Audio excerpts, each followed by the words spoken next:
right, welcome to American Civil War Today. I'm the editor, Charles Cummings. On today's show, we have the marketing consultant and author, Robert Grede. He recently published his first American Civil War novel in 2010 called The Spur and the Sash, and it has been given very, very high reviews. Welcome to the show, Robert, or Rob. Great. Thanks, Charles. Can you tell us a little bit, about your past and how you sort of moved into writing this novel a couple years ago? Well, when my parents decided to retire and move to Florida, they broke up the household, and I inherited a couple of artifacts that I had remembered learning about when I was a child, but I didn't really remember them until my father gave them to me as an adult, and I started doing some research. This has to be 1998 or 9 when they moved to Florida. So I started doing research on these two artifacts, the spur and the sash, and part of the research, of course, was family lore. So I started hearing some of these stories, and I started quizzing my father about them, and then that reminded me of stories that I had heard from my aunts and my uncles and actually my grandparents when I was a kid. I started piecing this all together, and then I started doing some research at the library and sent away to Washington to the National Archives for more information about the company and the actual regiment that my great-great-grandfather was in, and began learning about this spur and this sash, and discovered that the spur actually came from Nathan Bedford Forrest. And at the time, I really was only vaguely familiar with who that was, and that the sash came from a Southern woman that my great-great-grandfather apparently had this relationship with. Okay. Okay, so Nathan Bedford Forrest, obviously one of the more famous and controversial characters in the American Civil War. I mean, is it somewhat strange sort of having his artifact? He was a former slave trader. Fort Pillow battle or massacre, depending on your point of view on it, and his future And which dealings side you're on? with white sort of thing, really white supremacy groups. I mean, how does it feel to have that? And I mean, what kind of feedback have you gotten from people when they know that you have one of his spurs? Well, what's interesting about it, and you're right, he was a slave trader before the war and a very successful general during the war. But interestingly, this particular spur was acquired by my ancestor immediately after the war, and a lot of people may or may not know that he was actually the first Grand Wizard of the Ku Klux Klan, which was begun right in 1865, right after the end of the war. It was founded right in Middle Tennessee, not far from where the Battle of Nashville took place, and of course the Battle of Franklin. So he was right in Pulaski, Tennessee is where it was founded. And he was right in the heart of that. That's where Forrest was from. And so this spur was acquired by my ancestor while he was busy, or while he was in the process of forming the Ku Klux Klan. How did your ancestor acquire the spur? Well, that's part of the mystery, and I'm just going to call it a teaser for the book. I Okay, really that's don't good. want to. I don't want to reveal anything that's going to put off readers. But yeah, Definitely, it's yeah. part of how he came about acquiring it. Through some of his adventures while he was on this plantation. As a real quick summary, Charles, what I ought to tell you and your readers is that my ancestor was a Yankee who was wounded at the Battle of Nashville, and he was left behind to recuperate at a southern plantation where he fell in love with the owner's daughter, a Southern belle. So it's really kind of a Romeo and Juliet story, and it was while he was on this plantation outside Columbia, Tennessee, which is not far south of Nashville, that he had these adventures, if you will, with bushwhackers and deserters from both sides, and quite a few precursors of the Ku Klux Klan. And so it was during this period between January and September of 1865, right at the end of the war and just after the conclusion, that he acquired this spur, and the sash was given to him by the woman at the plantation. Okay, I think everyone's kind of familiar with what spurs were used for. What did women use sashes for during that time? Well, that was part of the mystery that I had to discover.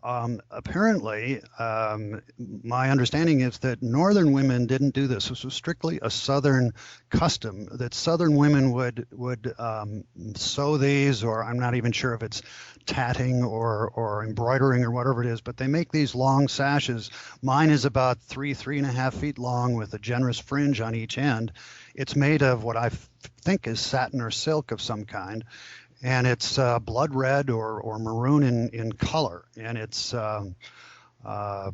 given to loved ones of women, either their husbands or boyfriends or brothers. In this particular case, it was made for the brother of the woman. Her brother was killed at the Battle of Shiloh, and then the sash was returned to her, and she then gave it to my ancestor. Okay. Okay.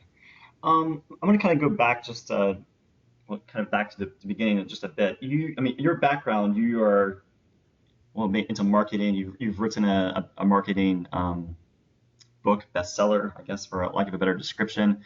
Um, how did you transition from writing that type of genre into something like the American Civil War? Well, my background is as a writer. I was trained as a copywriter in the advertising business and ended up, after I got my MBA, I worked for a large advertising agency in Chicago on large accounts like Procter and Gamble and McDonald's and things like that. I ended up running an agency in Milwaukee for a long time, and then went off on my own about 20 years ago and became a columnist in our local newspaper here in Milwaukee. And I did that for about 10 or 15 years, and they were syndicating my column, and it became syndicated around the country, and it was picked up. Apparently, a guy in New York called me from a company called Prentice Hall, a publisher called Prentice Hall, and asked me if I would like to publish my columns in a book, and that's what became a bestseller.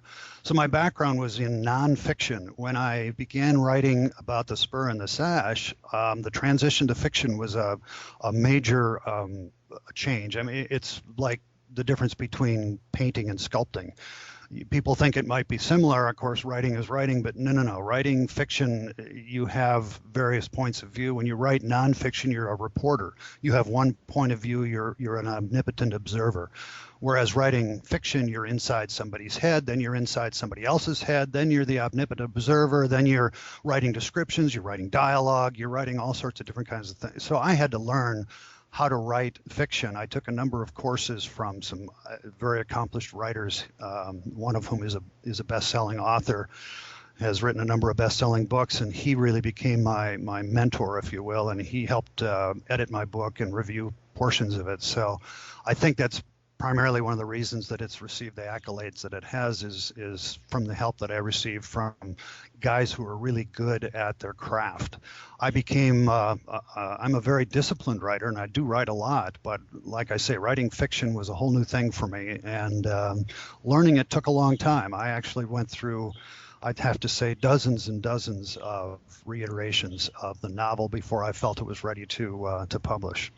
All right, so I mean, you described the book as a novel, The Spur and the Sash. Can you elaborate on what part is historically accurate, and what part is, well, fiction? The only thing really that makes it fiction is dialogue. Once you add Okay. dialogue and you add the thoughts inside the heads of your characters, that makes it fiction. Otherwise, it's historically accurate right down to the most minute details. I tell the story about a couple of days before publishing. I got a call from one of my readers who was reading it for accuracy. He happens to be a historian in Tennessee that had helped me with some of the issues in the book. And he called me up and said, "Hey, Rob, that particular railroad that you have there didn't actually exist. I know it's on maps as having existed, but it was only intended to be built. When the Civil War came along, they actually stopped building that railroad. So you have to change your where the railroad ran, because that portion of the road didn't exist at that time. And so I actually 3 days literally before publication had to make some changes in the book, just to make sure that it was accurate. He was the same person actually who helped me with a diary. He showed me a diary that actually recorded the weather. There was a particular diarist who kept a diary during the American Civil War, And he would record what the weather was like that particular day. Well, you and I take that for granted, Charles. We have weather reports, and we have recorded. I can go back to the date of my birth, and I can find out what the weather was like that day at any particular city in the country. But they didn't have recorded weather back in those days. So I actually used this diary to determine what the weather was like on the days that I used in my book. That's how meticulous I wanted to be in terms of the accuracy of the book. So in answer to your question, it is 100% historically accurate. That's particularly with Civil War enthusiasts. That's very important. They catch you at one inaccuracy, and it makes the whole book fall apart. So I was very meticulous about maintaining the accuracy of all of the aspects of the book in terms of the uniforms, the uniforms that were worn, and the weapons that were used, and the actual dates of where the regiments were at any particular time, and the type of living environment that was enjoyed, if you will, by the inhabitants of Middle Tennessee, and those that were enjoyed by the slaves and former slaves at that time, and all the different aspects of life in that period. I did meticulous research for about 8 years before I felt comfortable that it was accurate. The only thing that makes it fiction is then the dialogue and the thoughts inside their heads. Wow, so this was an 8-year process. Actually, with all the research, everything, it was from beginning, let's say, receiving the Spur and the Sash from my father to the point of publication was about 10 and a half years. 10.5 years. Okay, so that's quite a large time commitment, that's for sure. Well, I can't say that I worked at it 8 hours a day Right. the whole time. Yeah, of course. I actually would put it aside for months at a time, and then come back to it with fresh eyes, and that was very helpful in terms of managing the process. Okay. Is there anything else you want to add to the story without, giving away too much of what's actually in the book?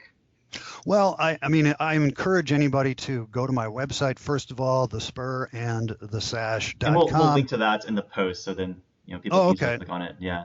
Yeah, that tells more detail about the story and, frankly, how it came to be written. They're on all sorts of photographs that are period photographs. And they're very beautiful photographs. I was looking at them last night. They're really interesting too. Yeah. Yeah, a lot of those are family photographs and things like that. And a lot of them are National Archives type photographs that are have not yet been published. So some of them may be of interest particularly to Civil War aficionados. One thing I do want to emphasize is this is not, if you're looking for a war story, you may be disappointed. It's really only the first couple of chapters when the Yankee, my ancestor, is actually wounded. But after that, it's pretty much his adventures and the love story between him and the woman that he falls in love with. And falls in love with him, of course, that is the bulk of the book. Most people think, oh my gosh, it's another Civil War story. And that really is not accurate. It takes place during the last days of the Civil War, but the Civil War portion of it, the battle, is only a precursor, if you will, to the actual story. The book starts with his wounding, and then from then on, it's all about his recovery at this plantation. Was the battle where he was wounded with General Thomas on the Union side and General Hood on the Confederate sides? I'm sorry, say the question again. The battle where he was wounded at Nashville, was it with General Thomas on the Yes. Union side and General Hood on the Confederate side? That's correct. He served with General Smith. My great grandfather served under General Smith, who was part of the one of the 5 armies under George H. Thomas, and they opposed John Bell Hood at the Battle of Nashville. And that was about a week and a half after the Battle of Franklin, which frankly gets an awful lot more press, if you will, and is probably more well known because of the disaster that occurred at the Harpeth River. But the Battle of Nashville, I think, was certainly most historians agree it was the single most one-sided victory in the whole Civil War. The Battle of Nashville, frankly, ended the Army of Tennessee. After that, it ceased to exist. Right, and then General Hood, I think, was relieved of command, and he had no army to command. He only had about 8. Some of the remnants ended up in North Carolina at Bentonville, but it wasn't much left at that point. So. Well, he came into Tennessee with about 40,000 troops, and he left with fewer than 2,000. Wow. So you tell me. I mean, no other victory in the Civil War had those kinds of numbers and was so one-sided. Right. All right. Okay. So just maybe if you want to mention your future plans, American Civil War, or other everything else, really, I guess. Yeah. Well, the softcover version is being released this coming week, so I'm very excited about that. I haven't actually seen it yet, but I'm told that I should have it by the 11th. So I'm very excited about that. I'm going on a speaking tour again. I'll be in Tennessee the end of November, first part of December, doing a lot of speaking around the country, again, promoting the book. So if any of your listeners happen to want to go to the website, they'll be able to see exactly where my appearances are, and I'd love to meet with them and talk with them. That sounds great. Yeah. Okay. So we'll post the Amazon page and the book's website in this post. And one other thing, go Charles. ahead. Yeah. Yeah, one other thing I wanted to make sure that everybody's aware. If anyone is interested in using it as one of their book club books, if anybody has a book club and is interested in using my book, again, it is a love story. People think, oh, I'm book club, I don't want to read a war story. Right. But if they do, I'm willing to make an appearance. If I can do it in person, I'll do that. Otherwise, I'll certainly make an appearance by telephone. Oh, okay, great. That's really great. Yeah. Okay. Well, thanks for coming on the show. You're always welcome back in the future, provided the topic is related to the American Civil War. We don't really do marketing here, but yeah. Charles, I understand it completely. I'm a fan, and I appreciate the opportunity. Okay. Well, have a great day. All right, Charles. Thank you very much.